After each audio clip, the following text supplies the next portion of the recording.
So Ben, talk to me about the layers of lighting. So we have the showstopper right behind us. Yes. The room is built around your painting, but we also have other paintings in this room. Mm-hmm. And we have books on display and your furniture and your rug and fireplace. That's all pretty complex.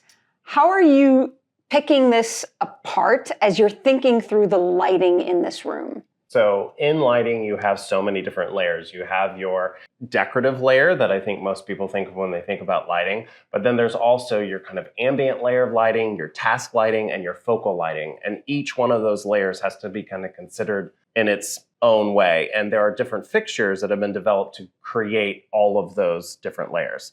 So decorative-wise, we wanted to think about, again, this gorgeous chandelier that's above us from John Sally Bello, and these fantastic reproduction lights of Still Novos for the 1960s. And then from the ambient layer, we have all of our ceiling can lights. And then for focal, we really wanted to think about the way that we highlighted the artwork itself. So we have this gorgeous round painting from Didam Yagsi that sits above the fireplace. We have this gorgeous painting behind me from Gilad Efrat. They required two different types of focal lighting. The one that's behind me with Gilad Efrat piece, we wanted to create a clean ceiling. So instead of having dedicated can lights above us that were going to highlight just the artwork itself, that could mean that we would have all sorts of can lights that were throwing off the vision for the room of having this clean ceiling. So we opted for a light from a company called Revelite. You send them the dimensions of your art piece and they manufacture a picture light that does some pretty spectacular things. So it has short range LED and long range LED that's meant to actually highlight the exact canvas so that you get beautiful light all the way at the base of the piece as you do at the top of the piece. So if I were to stick my head close to the painting and look up, talk to me about how that light is distributed on the painting. Great question. So you'll literally have two rows of LED that are meant to focus on two aspects of the painting, short range and long range. So there is one channel of the LED that's focused down, and that has a greater throw and is actually brighter than the other short range LED track, which is only highlighting the top of the painting.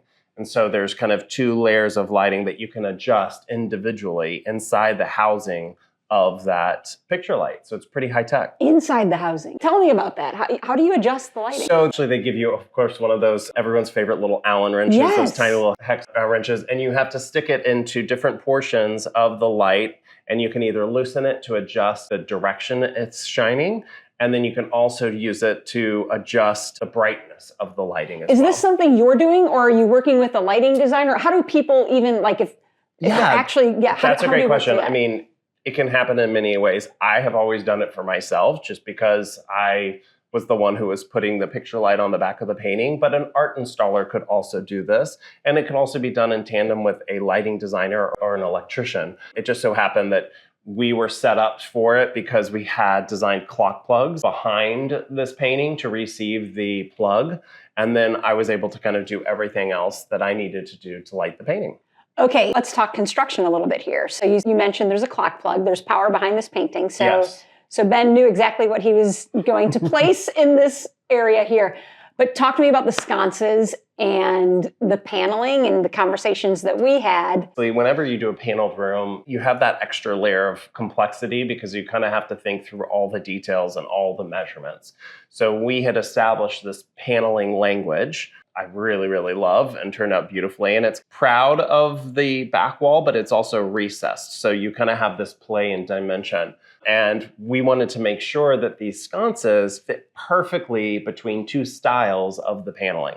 And so we had this custom made here in Houston by a fabulous company called Peck & Company, and they reproduced these lights, which I couldn't find available in the market anymore because they're, again, vintage. And we made sure that that electrical plate fit exactly in the space that we had designed for the paneling. Yes, and so during construction, we knew about this very early on at frame stage. And we had multiple meetings in here. Sconces were drawn in our elevation. The painting was drawn in our elevations. We knew where everything was going to go. Yes. That's a huge surprise during the process when you have this beautiful paneling installed and look at the paintwork. I mean, it's pristine. So any movement, any touch up is going to require repainting this entire wall, which would be very tough. So the preparation for the artwork, for the sconces, really for anything on the walls needs to be discussed very early on in the process. That's great. Great feedback. Yep. Awesome. Good advice.